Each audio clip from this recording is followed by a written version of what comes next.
أيها المدثر قم فأنذر وربك فكبر وثيابك فطهر.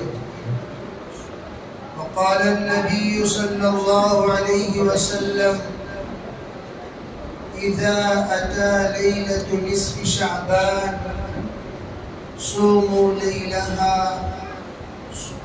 قوموا ليلها صوموا نهارها، أو كما قال عليه الصلاة والسلام. اللهم أيدنا بتأييدك، اللهم أيدنا بتأييدك، اللهم أيدنا بتأييدك يا رب العالمين.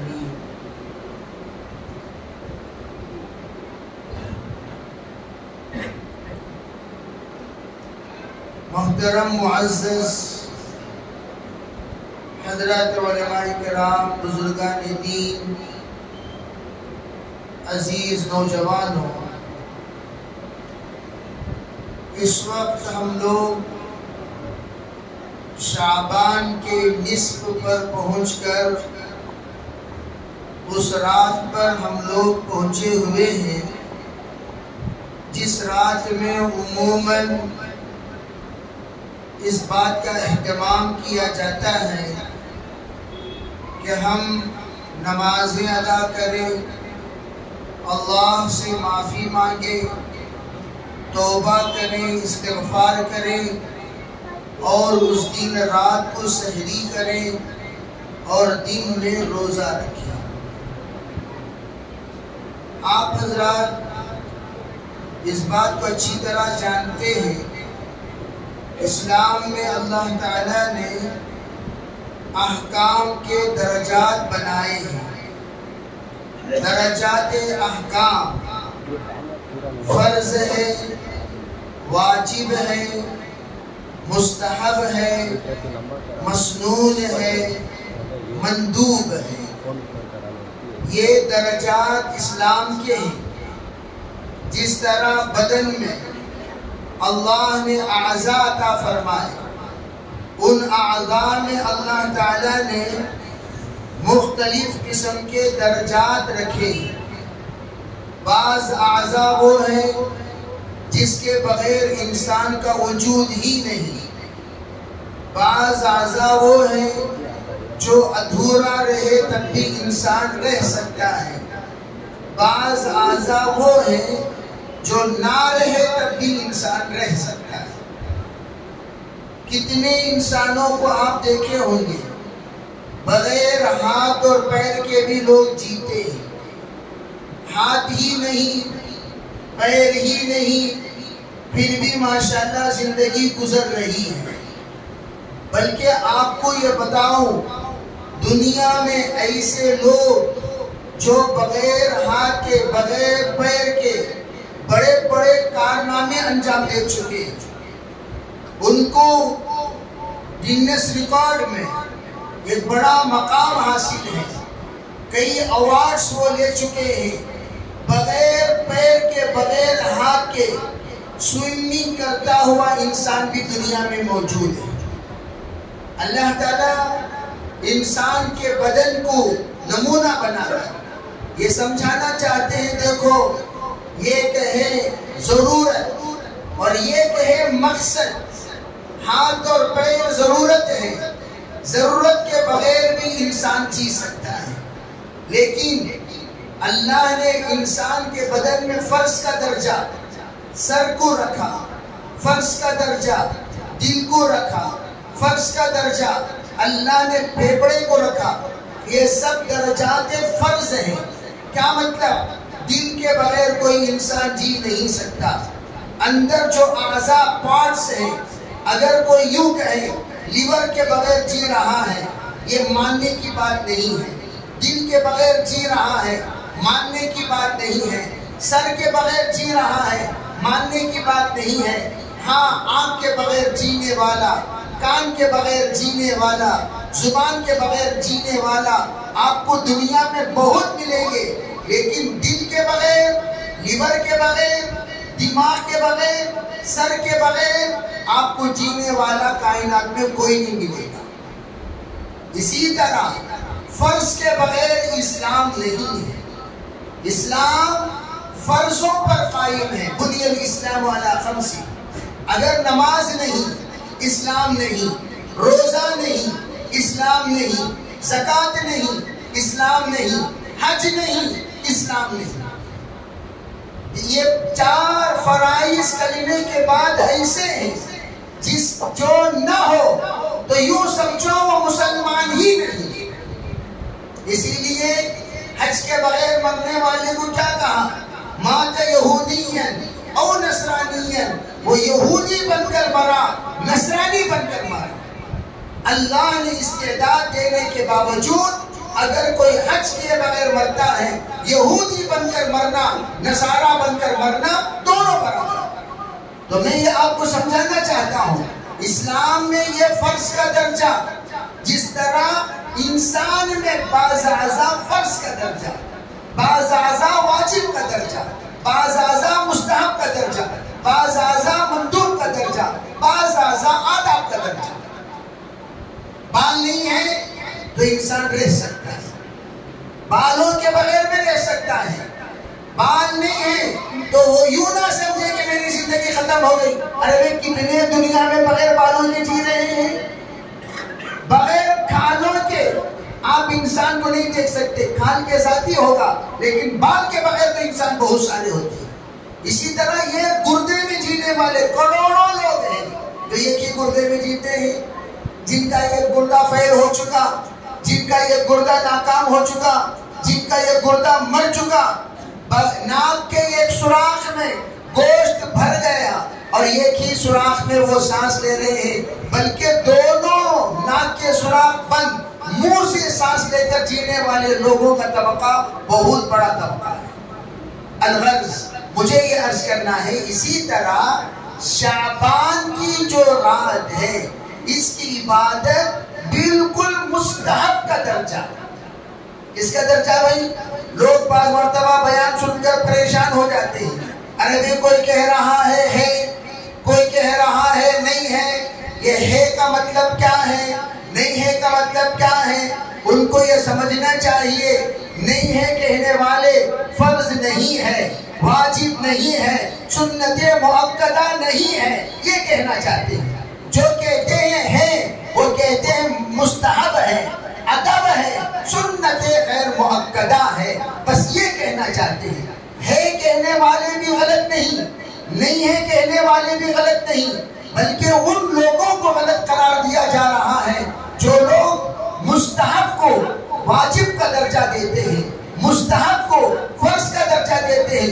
ان سے یوں کہا جاتا ہے آپ نے غلط کیا، اور جو لوگ ہے کہتے ہیں ان کو بھی ہم غلط نہیں کہیں گے، وہ کہتے ہیں بھائی فرض نہیں ہے، مستحب تو ہے۔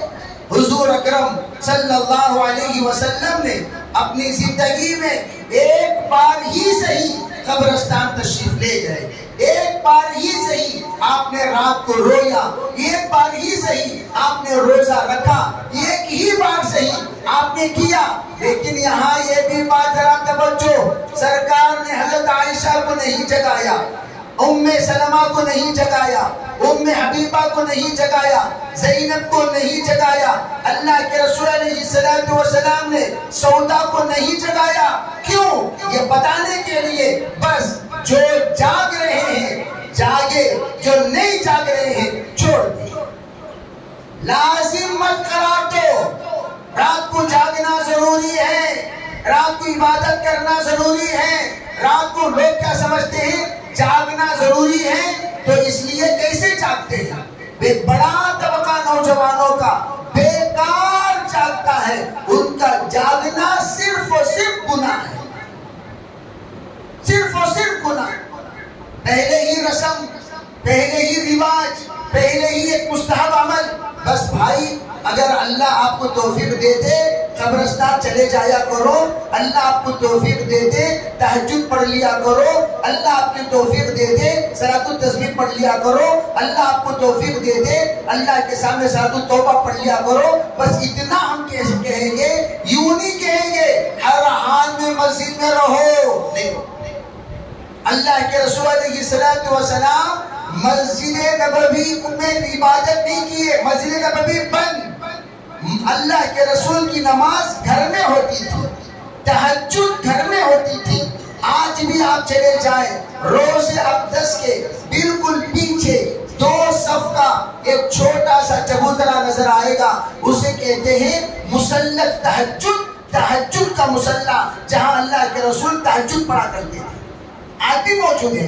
وہ کیا ہے؟ مسجد نہیں ہے، گھر ہے حضور کا. تو پتا چلا تہجد گھر میں پڑھنا افضل، اشراق گھر میں پڑھنا افضل، چاش گھر میں پڑھنا افضل، اور تمام نفل نمازیں گھر میں پڑھنا افضل، تمام سنتیں گھر میں پڑھنا افضل. اس لیے حضور نے فرمایا جعل المساجد للفرائض، مسجدیں فرض نمازوں کے لیے ہیں اور نفل جا کر گھر میں پڑھا کرو. بعض لوگوں کو بڑا اعتراض ہوتا ہے، کیا بھی مولانا سیدھا مصلی پر آتے ہیں، نماز پڑھاتے ہیں، نماز پڑھا کر سیدھے گھر کو چلے جاتے ہیں. ان کو معلوم ہونا چاہیے ارے اللہ کے بندو، گھر میں ہی حضور نے سنت پڑھنے کا حکم دیا ہے. لا تجعلوا بیوتکم قبورا، حضور نے کہا گھر میں سنتیں پڑھا کرو. جس گھر میں سنتیں پڑھی جائے 3 فضیلتیں حاصل ہوں گی. نمبر 1 گھر کے اندر کا جھگڑا ختم، نمبر 2 گھر کے اندر کی بے برکتی ختم، نمبر 3 نسلوں کو اللہ دین پر استقامت دے گا. یہ 3 فائدے ہیں کہاں؟ گھر میں سنتیں پڑھنے سے. تو یہ تو رہی بات مختصر سی بات شب برات کے سلسلے میں. اس میں آج کل تو بھائی ویڈیو وغیرہ دیکھ کر لوگ پریشان ہوتے ہیں، کوئی کہہ رہا ہے کوئی کہہ رہا ہے نہیں ہے. میں ہمیشہ کہتا ہوں دیکھو ادھورا مسئلہ مت بتایا کرو. جیسے ایک مثال دیتا ہوں، نکاح کی دعوت جائز نہیں ہے، لوگ اتنی بات بول کر خاموش ہو جاتے ہیں. جیسے محراب میں نماز پڑھنا مکروہ ہے، اتنی بات بول کر لوگ خاموش ہو جاتے ہیں. آگے کی بات کب مکروہ؟ جب محراب مصلیوں سے اونچا ہو، جب محراب مصلیوں سے نیچے ہو، جب محراب مصلیوں سے جدا ہو، تب جا کر محراب میں کھڑے ہو کر نماز پڑھنا مکروہ ہے. جب محراب مصلیوں سے متصل ہو، مکروہ کیسے بھائی؟ مکروہ کیسے؟ ٹھیک ہے، جب مکروہ ہے تو محراب بنانا بھی تو مکروہ ہے. محراب بنانا سنت، محراب میں کھڑے ہو کر نماز پڑھانا مکروہ. جب اونچا ہو، جب نیچے ہو، جب جدا ہو، یہ 3 علتوں میں محراب میں کھڑے ہو کر نماز پڑھنا مکروہ قرار دیا، نارمل اوقات میں نہیں ہے. اسی طرح نکاح میں دعوت جائز نہیں. کس کے لیے؟ نوشوں کے گھر والے مانگ کر نہ کھائے، مانگ کر نہ کھائے. بھائی ہم آ رہے ہیں، 50 لوگ آئیں گے، 100 لوگ آئیں گے، 500 لوگ آئیں گے، تم لوگوں کو نکاح کی دعوت کرنا ہوگا. ناجائز، جائز نہیں ہے. اس لیے کیا کریں؟ نکاح ہو گیا، نکاح ہونے کے بعد لڑکے والوں سے کہہ لے ارے بھائی شام کو ولیمہ ہے، دن میں نکاح ہوا، تم اپنے مہمانوں کو کھلا لو، ہم اپنے مہمانوں کو کھلا لیں گے. تو وہ لوگ اپنے مہمان کو کھلا لے دوپہر کا کھانا، اسے نکاح کا کھانا نہیں کہتے. یہ لوگ اپنے مہمان کو کھلا لے دوپہر کا کھانا، اسے نکاح کا کھانا نہیں کہتے. یہ بعض لوگ جو ادھورا مسئلہ سمجھتے ہیں وہ لوگ کیا کہتے ہیں؟ نکاح کا کھانا مکروہ ہے، اس لیے کھانا ہی نہیں بنائے. لڑکے والے بھی ہوٹلوں میں، لڑکی والے بھی ہوٹلوں میں. ایک ایسا مہمان نوازی ہے بھائی، یہ کیسی مہمان نوازی ہے؟ لڑکی والوں کے ذمے ہے لڑکی والوں کے مہمانوں کی مہمان نوازی کرنا. تمہیں 2 دن پہلے بلائے، 2 دن پہلے بلانے کے بعد ان کو ناشتہ کرائے گا کون؟ تم کراؤ گے. دوپہر کا کھانا کون کھلائے گا؟ تم کھلاؤ گے. رات کا کھانا کون کھلائے گا؟ تم کھلاؤ گے. نکاح ہو گیا، پھر دوپہر کا کھانا کون کھلائے گا؟ ہوٹل والا کھلائے گا. ارے وہ بھی تم ہی کھلاؤ گے، لیکن تم تمہارے پاس وہ کھانا نکاح کا کھانا نہیں، دوپہر کا کھانا۔ ہاں البتہ لڑکے والے مانگ کر وہ کھانا نہ کھائیں، یہ ہے پورا مسئلہ، سمجھے بھائی؟ تو میں یہ عرض کرنا چاہتا ہوں اسی طریقے سے کوئی مکروہ کہنے والا مکروہ کہہ دیا، کوئی ترغیب دینے والا ترغیب دے دیا، درجہ نہیں بتایا کس طرح کی ترغیب ہے، کس طرح کی کراہت ہے، اس کو بتانے کے لیے میں نے یہ مسئلہ بیان کر دیا۔ اب دوسری بات، عام طور پر آج کا جو دن ہے لوگ کہتے ہیں کہ بھئی تقدیر جس طریقے سے 4-5 چیزیں اللہ تعالیٰ طے کرتے ہیں، اس کے سلسلے میں احادیث میں ذکر موجود ہے، ہم انکار نہیں کرتے، احادیث میں ذکر موجود ہے۔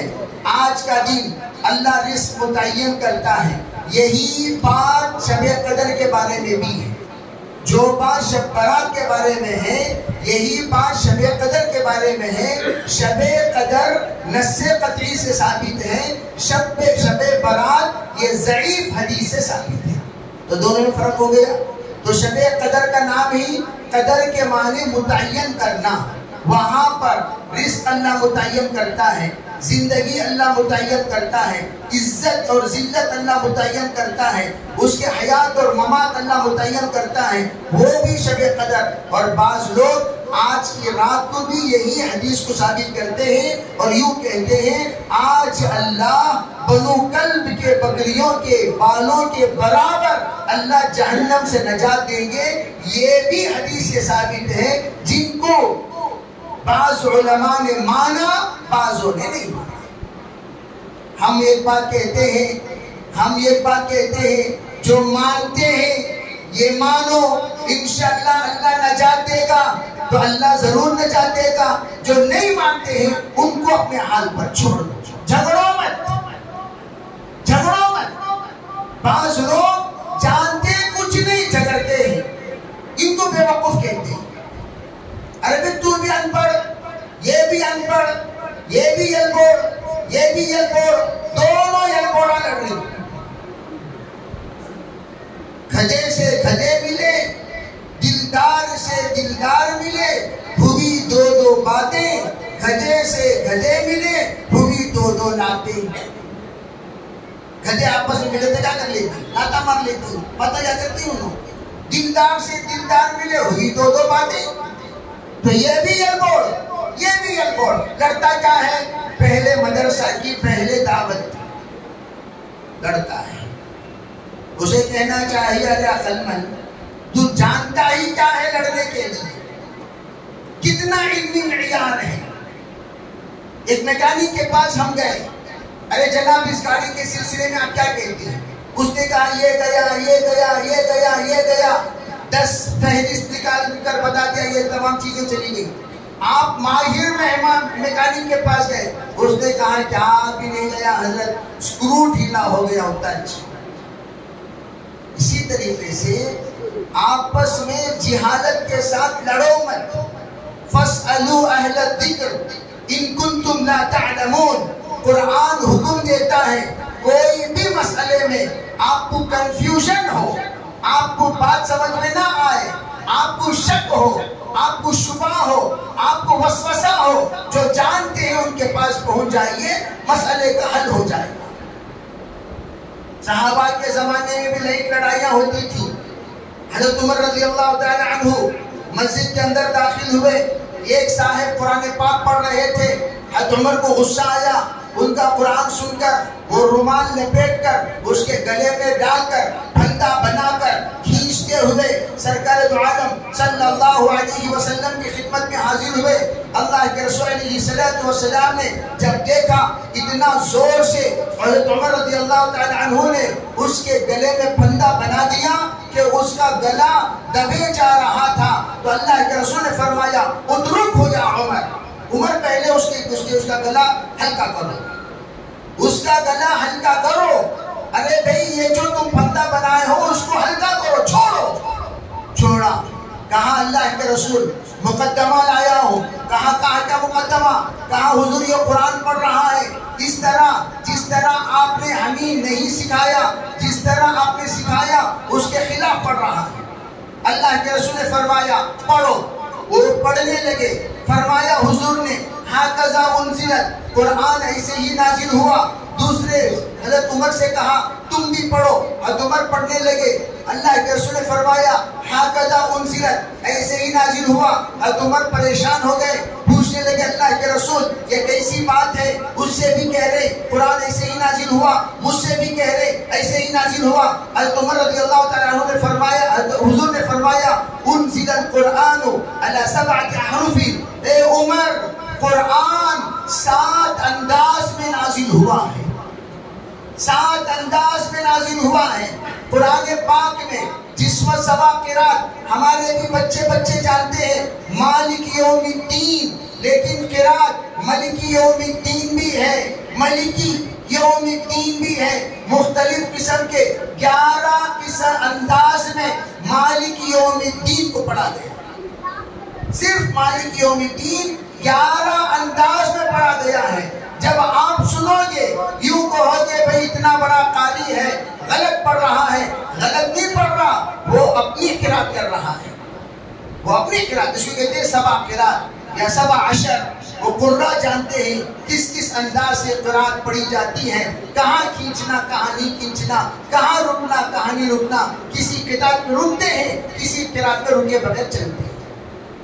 اسی طرح اختلاف ہمارے درمیان پہلا مدرسہ ہے یا پہلے دعوت ہے. تو ہم کہتے ہیں یہ تو سب سے بڑا جاہل ہی پوچھ سکتا ہے، جس کو سیرت سے کوئی واقفیت ہی نہیں، جس سے سیرت سے کوئی تعلق ہی نہیں، جو حدیث ہی نہیں جانتا، جو سرکار کی زندگی ہی نہیں جانتا.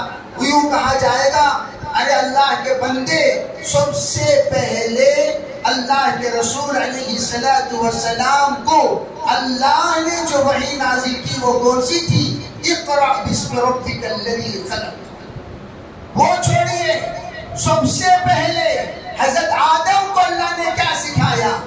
علم آدم الاسماء کلہا. لوگ کہتے ہیں پہلا مدرسہ حرا، میں تو کہتا ہوں پہلا مدرسہ اللہ تعالی پہلا مدرس ہے. تو اس سے پہلے فرشتے متدرس تھے.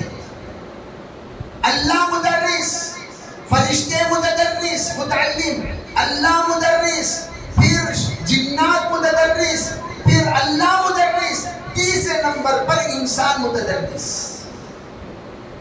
اللہ نے حضرت آدم کو سب سے پہلا سبق دیا آسمان میں، اور جہاں پڑھنا پڑھانا ہوتا ہے اسی کو مدرسہ کہتے ہیں. مدرسہ کسے کہتے ہیں؟ جہاں پڑھنا پڑھانا ہوتا ہے تو اسی کو مدرسہ کہتے ہیں. حضرت نبی اکرم صلی اللہ علیہ وسلم کو سب سے پہلے اللہ نے جو وحی نازل کیا وہ غار حرا میں. غار حرا پہلا مدرسہ، توجہ سے سمجھیں. اور اللہ نے پہلا مدرسے میں حکم کیا دیا؟ اقرا، آپ پڑھیے. علماء کہتے ہیں ہر ایک چیز سے پہلے اللہ نے پڑھنے کا حکم دیا. وَاعْلَمُوا أَنَّهُ لَا إِلَهَ إِلَّا هُوَ. اللہ کی ذات اپنا تعارف کراتے ہوئے بھی اللہ کہتا ہے وَاعْلَمُوا، پہلے جان لو. اسی لیے کہا جاتا ہے جو لوگ نہیں جانیں گے وہ لوگ صحیح ڈھنگ سے کوئی عمل نہیں کر سکیں گے. پہلے کہا جائے گا کوئی بھی بندہ اسلام قبول کرتا ہے، اللہ کا فضل ہے، اللہ کا کرم ہے. کوئی نہ کوئی بندہ آتا ہے اسلام کی درخواست کرتا ہے مجھے اسلام قبول کرنا چاہیے. اس کو ہم کلمہ پڑھاتے ہیں لا الہ الا اللہ محمد رسول اللہ. کلمہ پڑھانے کے بعد اس وہ بندہ خود پوچھتا ہے مجھے اسلام قبول کرنے کے بعد کیا کرنا چاہیے. ارے پوچھتا کہ نہیں پوچھتا؟ اسی کو کہتے ہیں علم. السؤال نصف العلم، سوال آدھا علم ہے. وہ پوچھے گا بتائیے مجھے کیا کرنا چاہیے، ہم اس کا جواب دیں گے. تو یہ جواب علم کا کھینچنے کے لیے، علم کو نکالنے کے لیے، علم کو اتارنے کے لیے سوال گویا کے چابی ہے. سوال حضرت صحابہ حضور اکرم صلی اللہ علیہ وسلم سے آدھا دین سوال سے لے کر ہمیں عطا کی ہے۔ پوچھتے تھے صحابہ اکرام حضور سے، ہر ایک بات کو پوچھتے تھے۔ تو علماء کہتے ہیں سب سے پہلے اللہ کے رسول علیہ السلام کو اقرا کا حکم دیا۔ اللہ کے رسول علیہ السلام مدرسے میں جس طریقے سے پڑھنا پڑھانا ہوتا ہے، غار حرا میں اللہ نے حضور کو پڑھایا حضرت جبریل کے واسطے سے۔ اقرأ بسم ربک الذی خلق خلق الانسان من علق اقرأ وربک الاکرم الذي علم بالقلم علم الانسان ما لم يعلم۔ یہ 5 آیتیں، 5 آیتیں لے کر حضور صلی اللہ علیہ وسلم گھر کو تشریف لائے۔ بخار آ گیا۔ علماء کہتے ہیں اگر کسی بچے کو آپ اسکول میں داخل کراتے ہیں تو وہ حضرت آدم علیہ السلام کی درسگاہ کی تعلیم ہے، جہاں پر حضرت آدم کو اللہ نے تمام چیزوں کا نام سکھایا، وہی چیزوں کا نام اسکول میں سکھایا جاتا ہے۔ اگر آپ مدرسے میں داخل کراتے ہیں، یہ غار حرا کا درسگاہ ہے جہاں پر اللہ نے سب سے پہلے اپنا نام سے پڑھنے کا حکم دیا۔ اسکول میں بسم اللہ الرحمن الرحیم سے اسباق شروع نہیں ہوتے، مدرسے میں بسم اللہ سے اسباق شروع ہوتے ہیں۔ جو ہی آپ آئیں گے تو سب سے پہلے استاذ کیا کریں گے؟ بیٹا پڑھو بسم اللہ الرحمن الرحیم، پہلے بسم اللہ پڑھائیں گے۔ یہ بسم اللہ پڑھانا کیا ہے؟ غار حرا کا حکم ہے۔ اقرأ بسم ربک الذی خلق، اقرأ پڑھیے بسم ربک الذی خلق، اس ذات کا نام لے کر جس نے آپ کو پیدا کیا۔ تو ہم بسم اللہ سے اسباق شروع کرتے ہیں۔ تو دوسری بات کیا ہے؟ جب بسم اللہ سے ہم نے سبق شروع کیا تو وہ درسگاہ اصل درسگاہ، اور جو ہی درسگاہ میں آ گئے تو اللہ کے رسول علیہ السلام کو بخار آ گیا۔ حضرت شیخ فرماتے تھے جس وقت مدرسے میں بچہ آتا ہے 2 دن کے بعد اسے بخار چڑھنے لگتا ہے، فرمایا علم نبوت کی علامت ہے، وہ بخار کے ساتھ ہی آنا شروع ہوتا ہے۔ مدرسے کو بچہ آیا بخار آ گیا، مکتب کو بچہ آیا بخار آ گیا، اسباق پڑھنے بچے آئے بخار آ گیا۔ بعض مرتبہ بڑوں کو بھی مدرسے میں داخلہ لیتے ہیں بخار آ جاتا ہے۔ ٹینشن کی بات نہیں، مینشن کرتے ہوئے چلو، اللہ علم نبوت دیتا چلا جائے۔ دوسری بات، 3 سال کے بعد اللہ نے پڑھانے کے بعد خاموشی سے سیکریٹ پڑھنا پڑھانا چلتا رہا۔ 3 سال ظاہری وحی نہیں، باطنی تربیت، باطنی نزول، باطنی اللہ کے طرف سے فیضان ہو رہا تھا۔ کتنے سال تک؟ جب 3 سال گزر گیا، اللہ کے رسول علیہ السلام کو حکم دیا، یا ایھا المدثر قم فانذر وربک فکبر وثیابک فطہر۔ تو پہلے مدرسہ، اسی لیے میں کہتا ہوں سیکھ کر دعوت دو گے، صحیح دعوت دو گے، سیکھے بغیر دعوت دو گے، لوگ گمراہ ہوتے چلے جائیں۔ اس کی مثال ایسی جیسے نیم حکیم خطرے جان، نیم ملا خطرے ایمان۔ ایک حکیم صاحب نیم کے نیم کے معنی کہ ہاف۔ آج کل تو ہاف بہت زیادہ، آدھے گڑھے کی آوازاں زیادہ، جو آدھا گڑھا ہوتا ہے اس کی آوازاں فل، چلراں کی آوازاں زیادہ۔ چلراں دیکھو جیب میں ہڈی جو 2 چیز، یہ آوازاں نوٹا کٹے کٹے رہتے ہوئے آوازاں نہیں کرتے کیا بھائی؟ نوٹ آوازاں کرتے ہیں۔ آپ کروڑوں روپے رکھ لیجئے، یہ ایک آواز بھی نوٹ سے نہیں نکلے گی، چلراں 2 رہیں گے، آوازاں پر آوازاں، آوازاں پر آوازاں، آوازاں پر آوازاں۔ علماء کیا فرماتے ہیں کہ جو نیم ہوتے ہیں دنیا میں تو ذرا کھل کر کہنا چاہتا ہوں، دعوت و تبلیغ میں آج جو 2 حصے نمایاں ہوئے ہیں، تم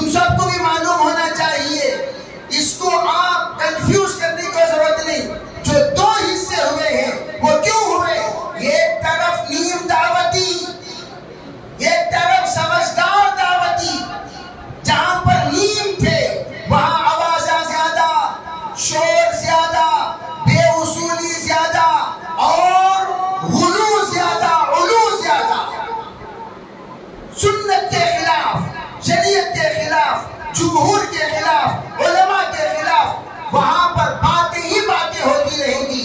جب ہمارے اکابر نے دیکھا ارے ان اناڑیوں کی وجہ سے، ان جاہلوں کی وجہ سے، ان نیموں کی وجہ سے، ان ادھوروں کی وجہ سے دعوت عالم میں بدنام ہوتی جا رہی ہے، اس کے لیے کرنا کیا؟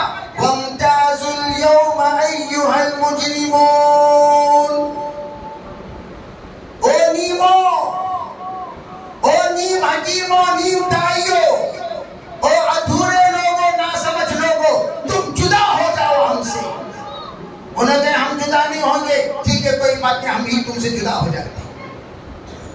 ماں باپ پہلے بچے کو نکالتی، بچہ کمینہ ہو گیا، نالائق ہو گیا، رذیل ہو گیا، نافرمان ہو گیا، نڈر ہو گیا، دشمن ہو گیا، عیار ہو گیا، تو کیا کرتا ہے؟ جن ماں باپ گھر بنا کر دیے انہیں کو نکال دیتا ہے۔ ارے ہوتا کہ نہیں ہوتا؟ ماں باپ کو نکال دیتا ہے۔ ارے یہی باپ کما کما کر تجھے یہ زمین، یہ مکان، یہ عزت، یہ شان، یہ شادی بیاہ میں پورے اخراجات اس نے کیا، اور آج وہ بیچارہ کمزور ہو گیا، طرح طرح کی باتیں سناتے ہو۔ اور اللہ کے یہاں دیر ہے اندھیر نہیں ہے۔ آج تو جتنا تیرے باپ کے ساتھ کیا اس سے زیادہ تیرے اولاد تیرے ساتھ کرے گی، اس سے زیادہ۔ لکھ کر رکھ لو، اگر تو نے باپ کو ایک بات سنائی ہے، تیری اولاد 2 باتیں سنائے گی۔ اگر تو نے تیرے باپ کو 10 باتیں سنائی ہے، تیری اولاد 100 باتیں سنائے گی۔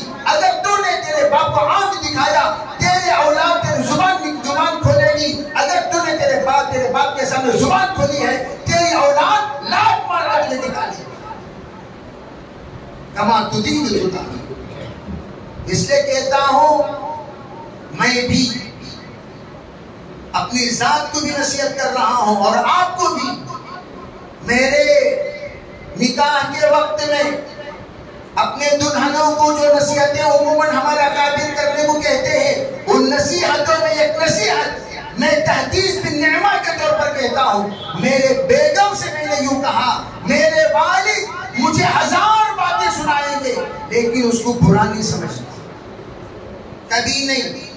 یوں نہیں سمجھنا میں مفتی صاحب کی بیوی ہوں، مفتی صاحب بڑے شان والے، بڑی عزت والے، بڑے احترام والے، ان کے یہاں ان کے طلبہ عزیز کے یہاں ان کی ایک عزت ہے، ان کا ایک مقام ہے، وہ سب کے سب پرائیویٹ سیکشن ہے ہمارا۔ یہ میرے والد کبھی ناراض ہوں گے، میرے والد کبھی گرم ہوں گے، میرے والد کبھی کوسیں گے، میرے والد کبھی مجھے محبت سے اپنے گلے سے لگا لیں گے، ان کے لیے 100% وہ سب آزادی کے ساتھ اجازت ہے، جو بھی کریں گے وہ میری تربیت کے لیے کریں گے، میری ترقی کے لیے کریں گے، لیکن اس کو میں بھی کبھی برا نہیں سمجھوں گا اور تم بھی کبھی برا نہیں سمجھو۔ ہمیں لوگ والد صاحب سے بات بولا لگے تو کیا تمہیں میرے جوڑی کے سامنے بول رہی، میرے بچے کے سامنے بول رہی۔ اور آج کل یہ نوجوانوں کو باپ کی عزت ہی نہیں رہی۔ ہم لوگوں کو جو تربیت دی گئی، باپ نیچے بیٹھے ہو، بیٹا کبھی اوپر نہ بیٹھے۔ حضرت لقمان حکیم نے نصیحت کی، باپ کے سامنے چلو مت۔ میں تو کہتا ہوں ہمیشہ، شیخ سے بڑھ کر، استاد سے بڑھ کر باپ کا درجہ ہوتا ہے، اور آج کل لوگ باپ کی عزت نہیں کرتے، شیخ کی عزت کرتے ہیں۔ باپ کی عزت نہیں کرتے، استاد کی عزت کرتے ہیں، باپ کی عزت نہیں کرتے، خاندان کے بڑے کی عزت کرتے ہیں۔ ارے اللہ کے بندے، تیرے اوپر فرض ہے رضا الوالد فی رضا الرب۔ اللہ کو تو راضی کرنا چاہتا ہے، پہلے تو اپنے باپ کو راضی کر، باپ کو راضی کر۔ باپ اوسط من ابواب الجنہ، جنت کا درمیانی دروازہ ہے۔ باپ راضی تو اللہ راضی، باپ ناراض تو اللہ ناراض۔ باپ راضی رہے گا جنت کا دروازہ کھلے گا، باپ ناراض رہے گا جنت کا دروازہ بند۔ ماں جنت ہے یقیناً، لیکن باپ جنت کا دروازہ ہے۔ لوگ خالی ماں جنت ہے، ماں جنت ہے، ماں جنت ہے، ماں جنت، جیسے میں نے کہا نہیں، ادھورا مسئلہ بیان کرنے کو لوگ عادی ہو گئے ہیں۔ خالی ماں جنت ہے، ماں جنت ہے بولیں گے، باپ جنت کے دروازہ میں نہیں کھولیں گے. ارے پاگل لوگ ہیں. ماں جنت ہے، بہت اچھی بات. جنت کو تو خوب سجا رہا ہے، خوب اس کو منا رہا ہے، خوب اس کی خدمت کر رہا ہے. باپ چھپ کے بیٹھو بازو میں، چھپ کے بیٹھو جی، تم نہ کہنے معلوم نہیں، چھپ کے بیٹھو، تمہارا دماغ کام نہیں کرتا. نہیں، باپ بولتے ہیں چاہے ریپیٹڈ بات بولے. جیسے لطیفہ احساس کے طور پر کہتا ہوں. باپ نے پوچھا بیٹا وہ کیا؟ کہا کوا بابو. کیا بیٹا وہ؟ کچھ دیر کے بعد کوا بابو. کچھ دیر کے بعد بابو کیا بیٹھتے سو ماں؟ کوا جی. کتنے بار بولنا کوا جی ہو؟ تو سمجھ میں آتا نہیں یہ بیٹے کا کر رہے. تو باپ نے کہا بیٹا اسی طرح تو بچپن میں مجھ سے پوچھا باو کیا ہے، باو کیا ہے، باو کیا ہے. 50-60 مرتبہ تو نے مجھ سے یہی سوال کرتا رہا. وہی لاڑ، وہی پیار، وہی شفقت، وہی محبت سے 70 مرتبہ میں یہی اسی طرح جواب دیتا. اور آج ادب کی بڑی کمی ہے. کوئی ادب نہیں، دنیا سے ادب ہی نکل گیا. ہم آج بھی یہ 20 سال کے عرصے میں یہ دیکھ رہے ہیں کتنے ماں باپ اپنے اولاد کو بد دعا دیتے ہوئے زندگی گزارتے ہوئے دنیا سے رخصت ہو گئے. آج ہم لوگ ٹھکانی جنم دے کو جینے کھینسو، ٹھکانی جنم، وغلدان جنم. یہ کاسٹ کی عزت نہیں، نہ سوسائٹی میں، نہ خاندان میں، نہ سسرال میں. کیوں؟ ماں باپ کی بد دعا کی نحوست. سب کے بعد حضرت دعا کرو. ایک سب سے پہلی دعا تمہارا بابا کرنے لیجیے. حضرت کے پاس کیا دعا لیتی سو؟ درگاہ میں جاؤ کیا دعا کرتی سو؟ درگاہ کے پاس جب لڑک رہا یہاں سے وہاں سے یہاں، وہاں سے طواف کر رہا، سلوک لے کچھ کیا کرتو؟ منت پہلے باپ سے مانگ. باپ اگر ہاتھ اٹھا کر تیرے حق میں دعا کر دے، اللہ اس دعا کو رد نہیں کرتا. ماں دعا کر دے، اللہ رد نہیں کرتا. ماں باپ کی دعا اللہ کے یہاں اولاد کے حق میں سب سے پہلے قبول ہوتی ہے. اور تم تو ماں باپ کو تو ناراض کر رکھے ہو. امی کو وقت دو، ابا کو وقت دو. نہیں، ابا کو کم از کم فون میں پیار اور محبت سے بات کیا کرو، ان کو ناراض مت کرو، ان کے زبان سے بد دعا مت کیا کرو. خیر، میں یاد کرنا چاہتا ہوں آج کل جو تبلیغ کے 2 حصے جو ہوئے وہ کیوں ہوئے؟ ایک طرف کم عقلوں کی جماعت الٹی سیدھی باتیں کہہ کر شریعت کو بدنام کرنے والی، مثلاً اللہ کے ہاتھ میں ہدایت نہیں ہے کہنے والی جماعت، انبیاء کی توہین کرنے والی جماعت، صحابہ کو نکم میں نعوذ باللہ کہنے والی جماعت ایک طرف. اور ایک طرف وہ جماعت جو انبیاء کی ادب کرنے والی، صحابہ کی ادب کرنے والی، علماء کی ادب کرنے والی، اور مدارس کی ادب کرنے والی، مساجد کی ادب کرنے والی. اگر کوئی اس جماعت میں رہنے والا یہ جملہ کہتا ہے مدارس سے کچھ نہیں ہوتا، ہم کہتے ہیں تو اس جماعت کا نہیں، اس جماعت کا ہے. اس جماعت میں آ کر پڑا ہوا ہے تو وہاں جا. وَامْتَازُوا الْيَوْمَ أَيُّهَا الْمُجْرِمُونَ، تو وہاں جا. یہاں رہ کر وہاں کی زبان نہ بول، یہاں رہ کر وہاں کی باتیں نہ کر، یہاں رہ کر وہاں کا عقیدہ نہ پھیلا، یہاں رہ کر وہاں کے فتنے نہ مچا، یہاں رہ کر یہاں کی زبان بول، وہاں جا کر وہاں کی زبان بول. تو جب ہم میں سے ہے، علماء دیوبند میں سے ہے، علماء مشائخ میں سے ہے، علماء اہل سنت میں سے ہے، جو علماء جمہور کے ساتھ ہے، علماء حق کے ساتھ ہے، علماء شریعت کے ساتھ ہے، علماء سنت کے ساتھ ہے، علماء اہل قرآن اور اہل حدیث کے ساتھ ہے، جس کو کہتے ہیں اہل حق. تو یہاں کی زبان بول، وہاں کی نہیں. تو یہاں کی زبان کیا؟ ہم ہر دین کے کام میں ساتھ دیں گے. کہو انشاءاللہ. ہم یہاں کے ہیں، وہاں کے ہیں. ارے بولے بھائی یہاں کے وہاں کے، یہاں کے وہاں کے نہیں ہیں. جب یہاں کے ہیں، یہاں کی زبان، یہاں کی باتیں، یہاں استاذ کا ادب ہے، یہاں شیخ کا ادب ہے، یہاں ماں کا ادب ہے، یہاں باپ کا ادب ہے، یہاں نبیوں کا عقیدہ ہے، یہاں صحابہ کا ادب ہے، یہاں قرآن کی تابعداری ہے، یہاں حدیث وفاداری ہے، یہاں سنتوں کے مطابق زندگی گزاری ہے، اور یہاں تمام اللہ کے نیک برگزیدہ بندوں کی قدردانی ہے، اور یہاں مدارس کا ادب ہے، مکاتب کا ادب ہے، مومنوں کا ادب ہے. اور وہاں مدارس کا مذاق، علماء کا مذاق، تصنیف کا مذاق، انبیاء کا مذاق، صحابہ کا مذاق، یہاں تک کہ سرکار کی شادیوں کا مذاق. ہم یہاں کے ہیں وہاں کے ہیں. ارے بولو بھائی. تو اس لیے آج شب برات ہے، تو سب دل سے توبہ کرو.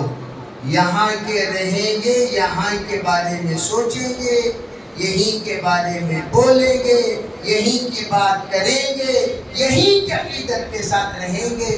یہاں رہ کر وہاں کی بات ہم نہیں کریں گے. ٹھیک ہے بھائی انشاءاللہ.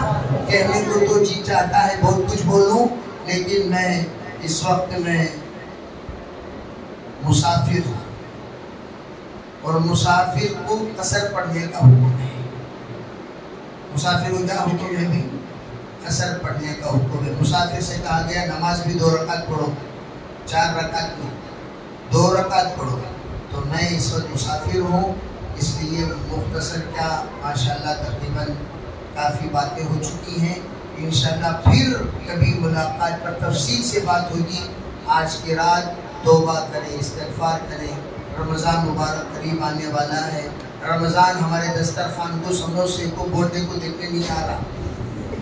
رمضان ہمارے در و دیوار کو دیکھنے نہیں آ رہا. دل رمضان المبارک آنے سے پہلے دلوں کو صاف کرو، ایسا صاف کرو رمضان کی رحمت جب پہلے عشرے میں آئے دلوں کی طرف متوجہ ہو تو دلوں کو اتنا پاک پائے کہ رحمتیں آ کر ہمارے دلوں میں بس جائیں. کریں گے بھائی انشاءاللہ. ہم لوگ چاہتی بس مرتبہ بیت الخلا کیا جی وہ بیچارے کوئی خدمت کر کے پانی وانی مانگ کے بیت الخلا کو صاف کرنے کے بعد، حالانکہ وہ خود گندگی کی جگہ بھی گندا ہم پسند نہیں کرتے. پسند کرتے بھائی؟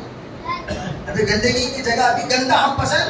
تو میں اس لیے ہمیشہ ایک بات کہا کرتا ہوں، گندگی کی جگہ میں روشنی ہمیشہ زیادہ ہونی چاہیے.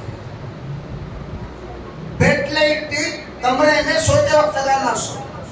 آج کل ہمارے پورے بیت الخلا میں بیڈ لائٹ آنے سے کہ سکرات کے لگا لگا رہتی، وہاں پانی کا ہے دکھتا نہیں، پیشاب کا ہے دکھتا ہے، صابن کی پاخانہ کی دکھتا ہے. اب وہی سے لیٹا ڈالے گا تو کہاں سے صفائی ہوتی ہے؟ طہارت خانہ کا مطلب کیا ہے؟ لائٹ روشن رہنا، پاکی ناپاکی نظر آنا، پیشاب کے خطرے بھی دکھائی دینا، تبھی تو صفائی کرنے میں آسانی ہوگی. خطرے ہی نظر نہیں آ رہے، پیشاب کیا پانی کا کچھ بھی فرق نہیں محسوس ہو رہا. تو اس لیے اپنے بیت الخلا میں لائٹ روشن ڈالا کرو گے انشاءاللہ. سب کے گھر میں جاؤ پہلے وہ لائٹ لے والا کوئی ہرا لائٹ لال لائٹ، کیا وہ سونے کی جگہ کیا وہ بیڈ روم کے لائٹ والا کو بھیجو خاطر رہنا چاہیے. وہاں روشن تھوڑی دیر کے لیے لائٹ ڈالتے ہیں تو روشنی زیادہ رہنے میں حرج کا. وہاں جا کو کرنٹ دیگر جگہوں پر وہاں تھوڑی دیر کے لیے ڈالتے ہیں، اندر جاتے صفائی کرتے، باہر آنے کے بعد سوچ.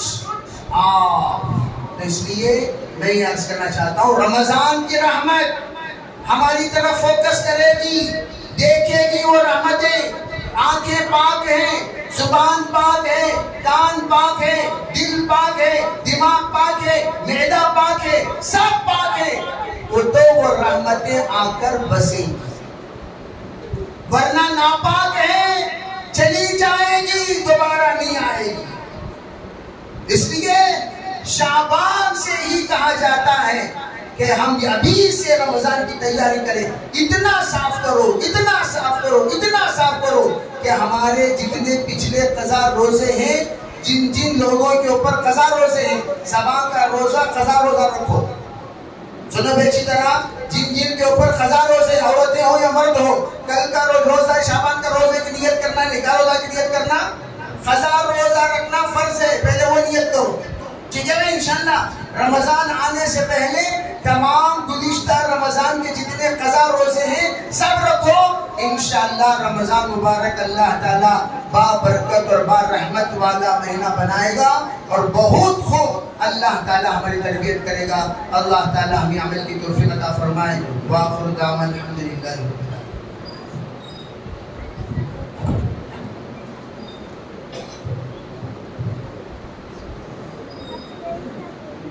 میں حضرت والا کا دل کی گہرائیوں سے شکریہ ادا کرتا ہوں کہ حضرت نے بہت زیادہ مصروفیات کے باوجود ہمارے لیے تھوڑا بہت وقت نکالا. ابھی جو ہے حضرت قریب جو ہے شنپور جانا ہے، وہاں پر جو ہے حضرت کا بیان ہوگا. تو میں جو 3 طلبہ جو انعام میں پہلا حصہ لیے ہیں ان طلبہ سے درخواست کرتا ہوں وہ آئیں، حضرت والا سے اپنا انعام حاصل کریں.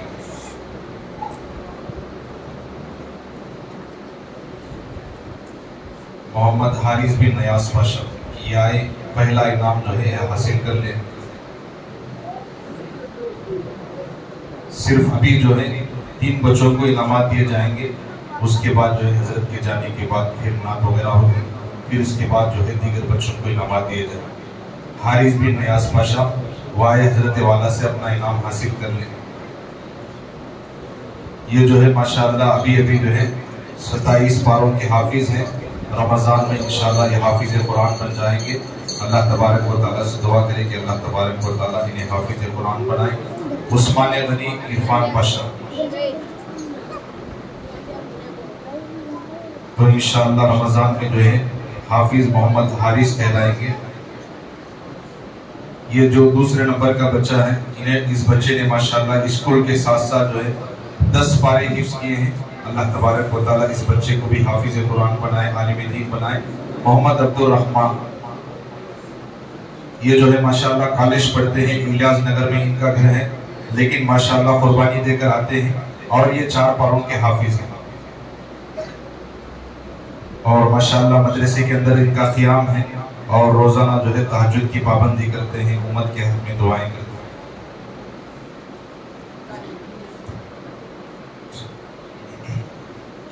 میں پھر دوبارہ جو ہے حضرت والا کا دل کی گہرائیوں سے شکریہ ادا کرتا ہوں.